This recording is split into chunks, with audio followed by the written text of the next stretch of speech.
Hello guys, welcome back. Today we're going to be talking about one of the biggest stories in the NHL over the past few days in the Alex DeBrincat and Kirby Dach trade rumors. Now, the Chicago Blackhawks are going to be a super fascinating team this offseason, but there's been a lot of new trade rumors coming about them over the last few days, again with their superstar in DeBrincat and their young centerman in Kirby Dach, and a lot of the potential of trading both of these players. But when it comes to both of these guys, could we see them dealt? Where could they end up being traded to, and what are the latest details and the latest news surrounding them? Watch till the end for the full trade rumor breakdown, and make sure you hit that subscribe button if you are new. 50% of the people that are watching are not subscribed, so if you like trade rumor content, this channel is the place to be. And without further ado, let's get into the trade rumor craziness. Now, a couple weeks ago, we got confirmation from some of the reporters around Chicago that for the Blackhawks, Seth Jones, Toews, and Kane are the only untouchables on that roster. The rest of the roster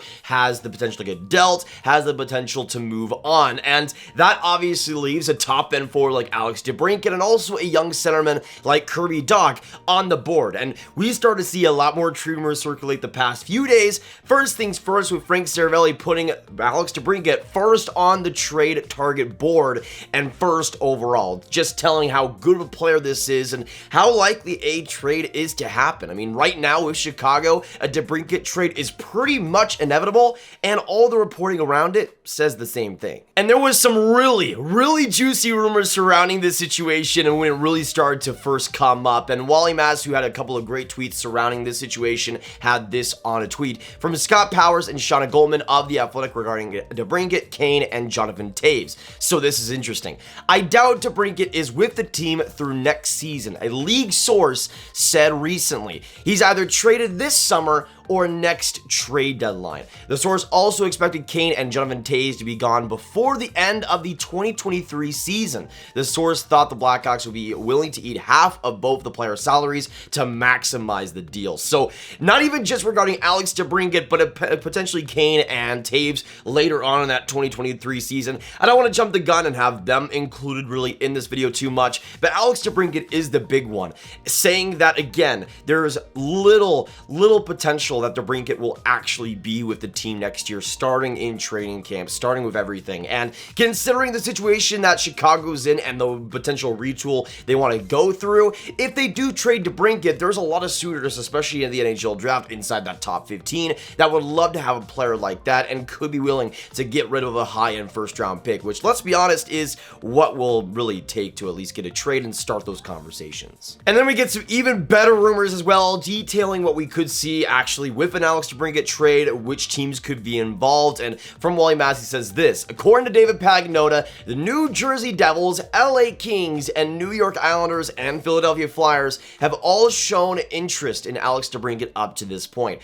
Also notes that the second overall pick might be in play for Alex DeBrincat. And I think that makes a lot of sense. We've been talking about New Jersey and their second round pick for so many days here, and DeBrincat would be a pretty great option to have. For New Jersey, he might not be the big forward that they maybe need, but at the same time, his scoring and offensive prowess would be excellent to have. And I don't think anybody at second overall would be able to match, especially that goal scoring that DeBrincat provides. So when it comes to DeBrincat, we know he's going to get a high first. We know he's going to get a lot back, but those are interesting teams, especially like the LA Kings, the Devils, the Flyers especially could get that deal done. But I think a lot of teams around draft time are going to really want this guy and going to push hard to actually make a trade happen. And there's very good reasons why. With DeBrincat, he's 24 years old, and even though he is, of course, on the shorter side of things, that hasn't stopped his NHL career from flourishing and really becoming one of the best snipers and goal scorers in the entire league. This last year in 82 games,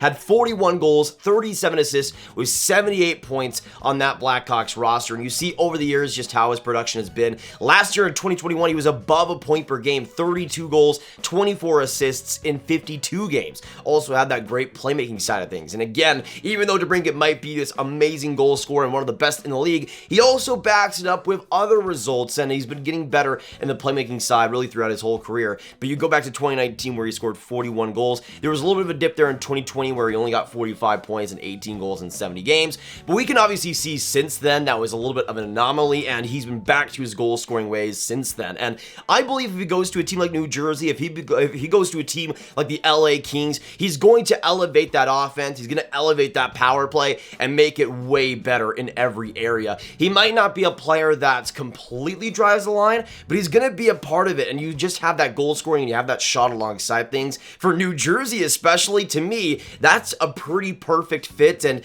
him alongside Jack Hughes would be so good to see. But that's just the thing. What would it actually take for these teams to get Alex DeBrincat? And let's say it is New Jersey. Is obviously the second overall pick would be a part of things, but I also think you might need to put something on top of that. But at the same time, when it comes to DeBrincat, there is a pretty big part of the whole conversation, and that is his contract. When we look at things, he makes $6.4 million for this year and then is an RFA. So it's not like you're trading for Jacob Chikrin, let's say, and you get 2 or 3 years left and then he's a UFA and has the potential to walk. With DeBrincat, you still have that control on him. You still have that possibility and good chance of re-signing him. And I think for New Jersey, although he will definitely get a pay raise, you still have that RFA tag, and to me that matters a lot for up-and-coming teams that might not want to trade their top-end pick for a guy that might just leave in one season. For DeBrincat, there's a great chance that whoever he goes to, he'll stay with and sign with his next contract, and considering that, I think he raises that value so much more. And going back to what the team would have to give up for DeBrincat, if it is New Jersey, I think that second overall pick is the start,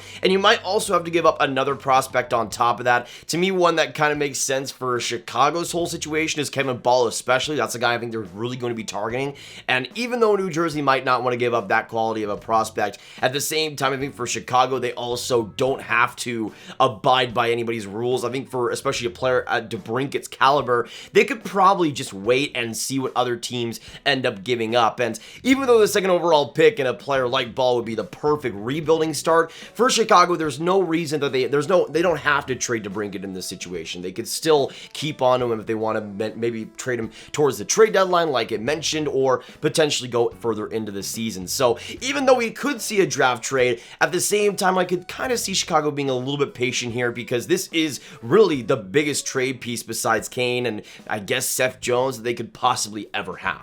But to me, there is 3 teams that I really think make tons of sense for Alex DeBrincat, and disregarding the teams that have already shown interest, according from David Pagnotta, to me, the 3 teams that make the most sense are, first things first, New Jersey with their current pick situation, and I think Chicago really wanted that second overall pick. I think that's going to affect things a lot, and to me, I see that being a main factor in an Alex DeBrincat trade. So I think New Jersey makes a lot of sense, and also on their team side of things, they got a lot of great centers coming up that could really be that playmaking edge with DeBrincat, and I think you could have, again, DeBrincat with Hughes, and especially on that power play, make it work every single time. Also, another team that I think makes a lot of sense is the Anaheim Ducks. They're a team that's on the cusp of contending, on the cusp of getting out of that rebuild. They were much better in the first half of this year, then kind of fell off a cliff. But for Anaheim, if they want to take that next step, DeBrincat and a sniper like that would really put that offense over the top. You already got great centermen coming up like Trevor Zegras, and I just imagine Zegras' playmaking alongside Sonny Milano and Alex DeBrincat, and to me that's absolutely perfect. And you already have other players like Troy Terry who are awesome offensively, and to me Anaheim's offense would be set for a long time, especially with McTavish and other players coming onto the roster, and they would have the picks and the prospects to get rid if they really wanted to go that far out of the rebuild. And the third team that I think makes a lot of sense too is one that's kind of under the radar, but the Carolina Hurricanes. They're a team that we know is hunting for a sniper. They want to get somebody that can just score goals on that top 6, and to me Carolina makes a lot of sense. Now what they would actually give up is a different story. There's a lot of prospects there and they have some pretty good picks, but at the same time I think it might be the situation where Chicago just wants a higher first round pick and Carolina isn't going to be able to give that, but they still have a lot of quantity in the prospect pool that I think Chicago would love to choose from. But I also think for Carolina they could give up maybe an NHL player back too that is to the caliber that Chicago wants. So to me with Carolina, there's a lot of potential there, but there's also more holding back a trade. But on paper, DeBrincat fits so well, and him alongside even a centerman like Sebastian Aho, I think would fit exceedingly well. But then you also have, outside of that, the Alex DeBrincat talks, you have the Kirby Dach trade rumors, and we've already talked a lot about DeBrincat, so let's go on to Kirby Dach here. So this was a tweet from World Hockey Reports, and he said this: wow, for each NHL is saying the Blackhawks are taking calls on Kirby Dach this summer. That's an interesting target for some teams. Now, the big distinction with this is that even though, yeah, they could be taking calls on Dach, it's not exactly too surprising. And if you guys have been keeping up with the Dach situation, you guys would know this isn't really too surprising. But Dach is an interesting player. Now, when we look at the actual cap situation for the Blackhawks, Dach is an RFA this year. And at age 21, he hasn't exactly been perfect for Chicago. And especially in the first half of this year was absolutely horrendous. Got it back a little bit in the second half, but by that point, it was too late to really salvage his season, and the damage had already been done. The thing is, with Dach, the Blackhawks, we know, still want to re-sign him, but there's a pretty good chance that they just don't and end up dealing him. And as an RFA, as this young centerman, there's going to be so many teams out there wanting him, but also with Dach, he hasn't really shown too much consistently at the NHL level, and for Chicago, I don't exactly blame them for trying to move him. It kind of reminds me a little bit of even Dylan Strome, who in Arizona in his first few years was just this player that had his big ups and downs but wasn't able to fully gel and eventually got dealt to the Chicago Blackhawks. Kirby Dach might be the same way and will likely play his best hockey somewhere else. Now, this is the thing. I've been telling you guys for a while, but Kirby Dach, in my opinion, has been one of the most overrated players in the NHL over the past couple of years. The guy has just plainly not played well at the NHL level, and it feels like so many people love to rag on a player like Kaapo Kakko for not doing much, but nobody's giving the attention, besides Blackhawks fans, to Kirby Dach and how bad he's been on the other side. We kind of just give him the benefit of the doubt that he'll be better, even though he hasn't shown many signs of improvement. As a centerman at 6'4", he obviously has had that potential, but this last year in 70 games, had 9 goals, 17 assists, 26 points, and when you look at his career overall, you had those 10 points in 18 games last year, which, coming off injury, I thought was a pretty solid mark to have, and going into this year, I thought we could see his next step taken. Maybe we get him around 40, maybe even 50 points on that Blackhawks team, but it was just awful. His ice time was lowered throughout the rest of the year, and just overall, his center ability, his defensive acumen, and just his scoring touch completely evaporated. And to me, I look at Kirby Dach in Chicago, and I just don't know if he's going to fit there truly long term. It kind of feels a lot like Kaapo Kakko too, where he might just have to be and be dealt somewhere else for him to play his best hockey. And considering where Chicago is in their current rebuild, Dach does fit the plan. He does fit what they're trying to do, but it just feels like the player itself isn't a fit, and we could see him dealt this offseason. And I will say this, even though I don't blame Chicago for dealing Dach, at the same time, I do think he's going to be way better somewhere else, and they might not get the package back that they truly want. But at the same time, we're talking about DeBrincat and Chicago having potentially patience there on the deal. They could totally have patience with Kirby Dach too, but him also being an RFA and having no contract complicates things a lot. Now, we've already seen some connections with the Boston Bruins and the Montreal Canadiens with Kirby Dach, which would be interesting, but I'm also interested in what the package could potentially be.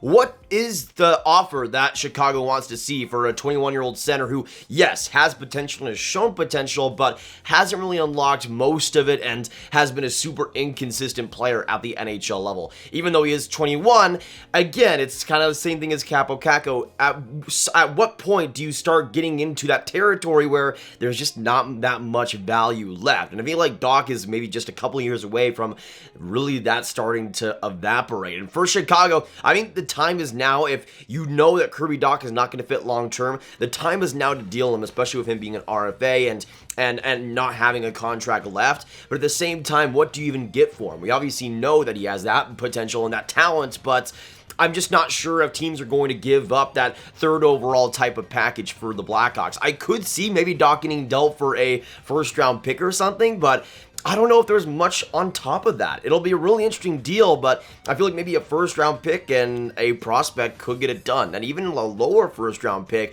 could be enough to make a deal happen. It could be that low. And for the Montreal Canadiens, maybe we see them trade potentially that first-round pick of Calgary's and maybe a defensive prospect like Matthias Norlinder back or something, and maybe you also sweeten it with a fourth-round pick. To me, that would be along the lines of what I guess Chicago could get. But again, it's kind of the Wild West yes, we still don't know what Dach's value really is on the open market, but I do think for the Montreal Canadiens, it would be a really interesting fit, and I could just imagine having that top 3 center core of Wright, Suzuki, and Dach, and to me, that is exceedingly interesting for the future, and you can maybe even have Dach on the wing if you really want to try something like that out, but it's a solid young talent, and for Montreal, he also fits the timeline of what they're going for, and I could see Montreal having the assets and being comfortable with taking a player like that on, and to me, alongside a player like Cole Caulfield, maybe you try that out and it could probably work. So to me this offseason, there's going to be so many different questions and probably answers for the Chicago Blackhawks team, but to me I see Alex DeBrincat getting traded, and we could also see Kirby Dach dealt if